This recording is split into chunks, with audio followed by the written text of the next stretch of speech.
అందరికీ నమస్కారం. ఘోర రైలు ప్రమాదం. ఇద్దరు కన్నుమూత. అసలు ఏం జరిగింది అన్న పూర్తి వివరాలు తెలుసుకునే ముందు వీడియోనైతే పూర్తిగా చూసి ఒక సబ్స్క్రైబ్ చేసి నేను లైక్ చేసి సపోర్ట్ చేస్తారని కోరుకుంటున్నాను.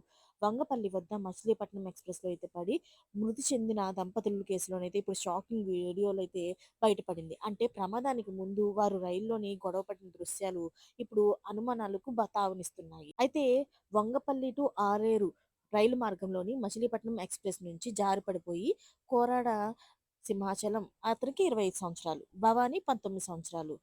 అనే ఇద్దరు నవదంపతులు ఆళ్ళకి మొన్ననే కూడా పెళ్లయింది.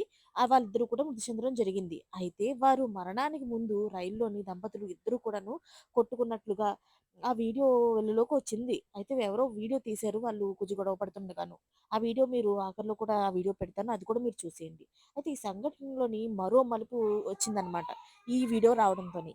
గొడవ నేపథ్యంలోని రైలు ప్రమాదం జరిగిందా? లేక ఆత్మహత్యేనా? అనే కోణంలోని రైల్వే పోలీసులు దర్యాప్తు చేస్తున్నారు. అంతకుముందు రైల్వే పోలీసులు తెలిపిన ప్రకారం అయితే ఏపీలోని పార్వతీపురం మన్యం జిల్లా పరుగుబిల్లి మండలం రావుపల్లికి చెందిన కోరాడు సింహాచలం. ఆయన అదే జిల్లాలోని అంకవరం గ్రామానికి చెందిన భవాని అనేది పెళ్లి చేసుకున్నారు 2 నెలల క్రితం. సింహాచలం అయితే హైదరాబాద్‌లోని ఓ రసాయన పరిశ్రమలో అయితే పనిచేస్తున్నాడు. అయితే విజయవాడలో ఉన్న బంధువుల ఇంటికి వెళ్లేందుకు దంపతులు కూడాను మచిలీపట్నం ఎక్స్‌ప్రెస్ రైల్వేలోనైతే సికింద్రాబాద్ నుంచి గురువారం రాత్రి బయలుదేరారు. రైలు వంగపల్లి రైల్వే స్టేషన్ దాటిన తరువాత డోర్ వద్ద నిలబడి ఉన్న ఇద్దరు కూడా జారి మృతి చెందారు.